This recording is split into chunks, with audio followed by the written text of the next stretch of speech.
रात के 8 बज रहे थे। दिसंबर की सर्द हवाएं खिड़की के कांच से टकराकर एक अजीब सी आवाज पैदा कर रही थीं। उसके सामने NH-43 की काली सड़क बिछी थी, जो हेडलाइट की पीली रोशनी में किसी विशाल नागिन की तरह लग रही थी।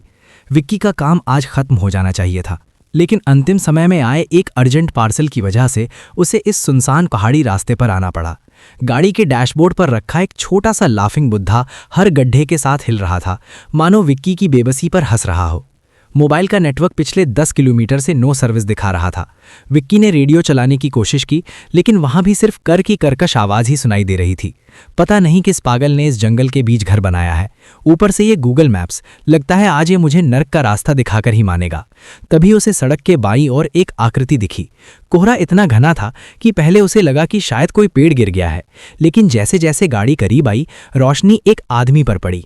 वो आदमी जमीन पर पालथी मारकर बैठा था और एक सूखी लकड़ी से मिट्टी पर कुछ अजीब सी लकीरें खींच रहा था। उसके सफेद बाल हवा में बेतरतीब उड़ रहे थे। विक्की ने गाड़ी की रफ्तार धीमी की। उसे लगा कि शायद रास्ता पूछ लेना बेहतर होगा।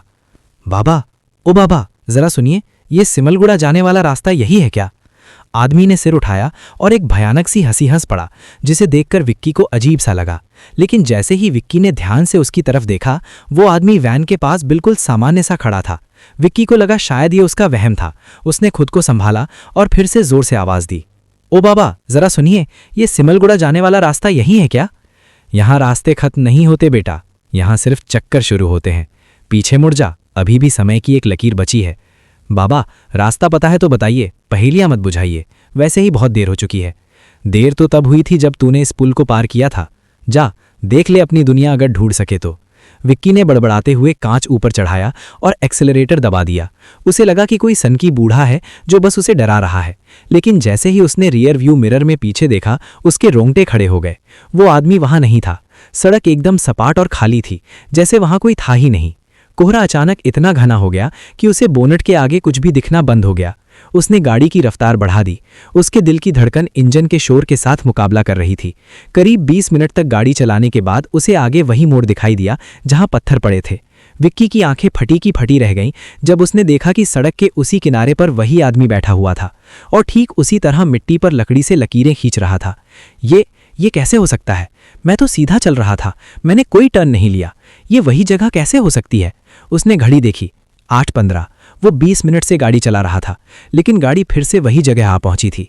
कोहरे के पीछे से एक धीमी सी हंसी गूंजी, जो वैन के लोहे को चीरती हुई विक्की के कानों तक पहुंची। विक्की के हाथ स्टीयरिंग व्हील पर कांप रहे थे। माथे पर पसीने की बूंदें इतनी ठंडी लग रही थीं जैसे बर्फ की सुइयां चुभ रही हों। उसने वैन की हेडलाइट्स को हाई बीम पर किया। रोशनी की 2 तेज किरणें कोहरे की मोटी चादर को भेदने की कोशिश करने लगीं। उसने आदमी की ओर देखने की हिम्मत नहीं की। उसने झटके से गियर बदला और वैन को इतनी तेजी से भगाया कि टायरों की चीख सन्नाटे को चीर गई। ये सिर्फ मेरा वहम है, वो खुद को बार बार दोहरा रहा था। पहाड़ी रास्तों पर अक्सर एक जैसे मोड़ होते हैं। मैं बस थक गया। करीब 10 किलोमीटर तक उसने गाड़ी को 80 की स्पीड से नीचे नहीं आने दिया। अचानक सड़क के बीचों बीच एक लाल रंग का दुपट्टा पड़ा दिखा। विक्की ने गाड़ी नहीं रोकी और उसके ऊपर से निकल गया। लेकिन ठीक 5 मिनट बाद वही लाल दुपट्टा फिर से हेडलाइट की रोशनी में चमका।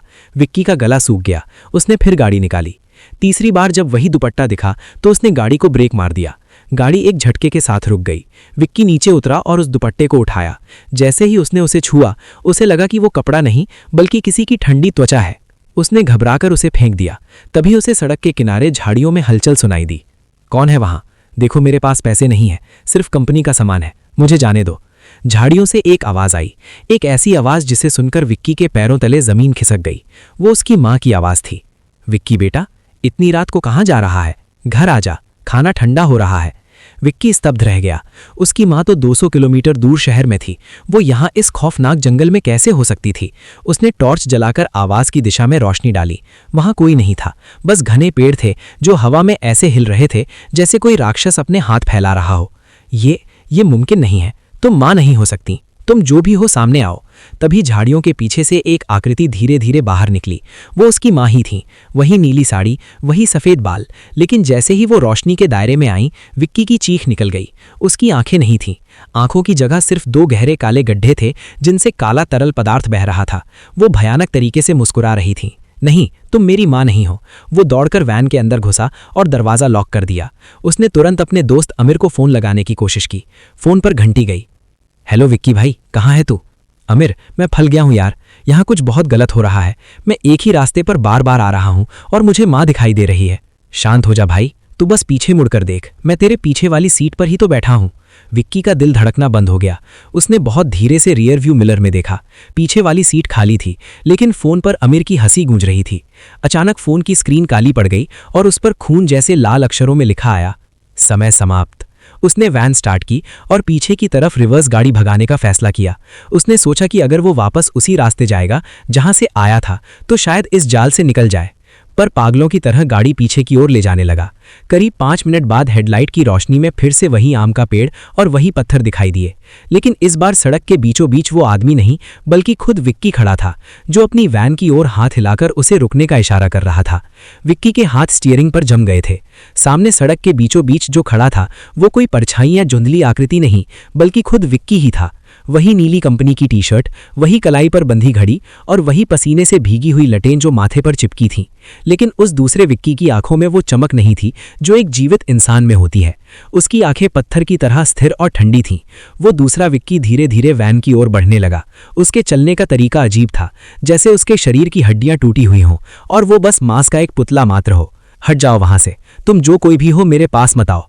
विक्की ने डर के मारे वैन का गियर बदला और एक्सेलरेटर पर पैर जमा दिया। उसने सोचा था कि वो साया डरकर हट जाएगा, लेकिन वो दूसरा विक्की तस से मस नहीं हुआ। वैन तेज रफ्तार में आगे बढ़ी और सामने खड़े विक्की से जोरदार हो गई। एक भयानक थप की आवाज आई, जैसे मांस का कोई भारी लोथड़ा लोहे से टकराया हो। विक्की के विंड स्क्रीन पर खून के छींटे भर गए। विक्की ने कांपते हाथों से वाइपर चलाया। खून साफ हुआ, लेकिन सामने सड़क फिर से वैसी ही खाली और सुनसान थी। न कोई लाश थी, न कोई निशान। ये सब दिमाग का खेल है। कोहरा, थकान, बस यही है। मैं बस अब घर जाना चाहता हूँ, नहीं करनी पार्सल डिलीवरी। तभी उसे वैन की छत पर कुछ खुरचने की आवाज़ सुनाई दी। ऐसा लगा जैसे कोई अपने नाखूनों से वैन की छत को फाड़ने की कोशिश कर रहा हो।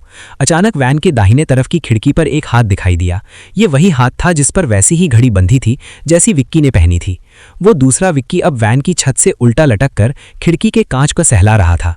कहाँ जाओगे विक्की? जहां भी जाओगे मुझे ही पाओगे। उसने जोर से कांच पर अपना सिर पटका। कांच में दरारें फैल गईं। विक्की ने पूरी ताकत से गाड़ी को इधर उधर घुमाया ताकि वो साया गिर जाए, लेकिन वो जौंक की तरह चिपक रहा। अचानक वैन का स्टीयरिंग खुद ब खुद बाईं ओर होने लगा। विक्की उसे सीधा करने की कोशिश करता रहा, मगर लग रहा था जैसे कोई अदृश्य विशाल हाथ उसे खाई की ओर ढकेल रहा हो। वैन सड़क से उतरकर झाड़ियों को कुचलती हुई ढलान पर जाकर रुकी। हेडलाइट की रोशनी अब सीधे एक पुराने जज्जर पेड़ पर पड़ रही थी, जो सड़क से थोड़ी दूर जंगल में अकेला खड़ा था। उस पेड़ की छाल पर कोई पुरानी तस्वीर चिपकी हुई थी, जो बारिश और धूप से धुंधली हो चुकी थी। विक्की अपनी आंखों पर विश्वास नहीं कर पा रहा था। वो वैन से बाहर निकला जैसे किसी सम्मोहन में हो। वो उस पेड़ के पास पहुंचा और धूल मिट्टी झाड़ी। तस्वीर साफ हुई।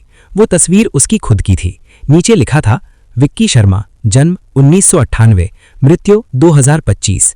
तभी पीछे से वही आवाज आई, इंसान तब मरता है जब वो अपनी मौत को स्वीकार कर लेता है, और तू अब भी उसी इनकार में जी रहा है। विक्की ने पीछे मुड़कर देखा। वहां कोई नहीं था, सिर्फ उसकी टूटी हुई वैन खड़ी थी और अंदर ड्राइवर सीट पर उसकी अपनी लाश पड़ी थी, आधी खुली आंखें और गियर के पास जमा हुआ खून। अगर मैं मर चुका हूं तो ये दर्द कैसा है? उसने छाती पर हाथ रखा। कोई धड़कन नहीं थी।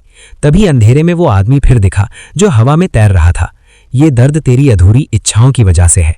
चकवा आत्मा को ऐसे ही बांध देता है। अचानक विक्की को अपने साथ हुआ हादसा याद आ गया। घना कोहरा, सामने से आती ट्रक की तेज रोशनी, गीली सड़क पर फिसलती वैन और फिर बरगद के पेड़ से जोरदार टक्कर। उसे समझ आ गया कि जिसे वो सफर समझ रहा था वो उसकी मौत के बाद का ही एक भ्रम था। दूर एम्बुलेंस की लाइट चमकी। पुलिस ने उसकी लाश ढंक दी। एक सिपाही बोला, सर, इसके हाथ में ये पुराना पीतल का सिक्का कहाँ से आया? विक्की ने देखा, वही सिक्का उसके अपने हाथ में भी था। तभी उसे याद आया जब वो इस सड़क पर आया और बाथरूम के लिए एक पेड़ के पास रुका, तभी उसे ये सिक्का नीचे पड़ा हुआ मिला था। वो सिक्का चकवा का निमंत्रण था, अब तू भी इस सड़क का हिस्सा है। कोहरा फिर गहराया और दूर से एक नई गाड़ी आती दिखी।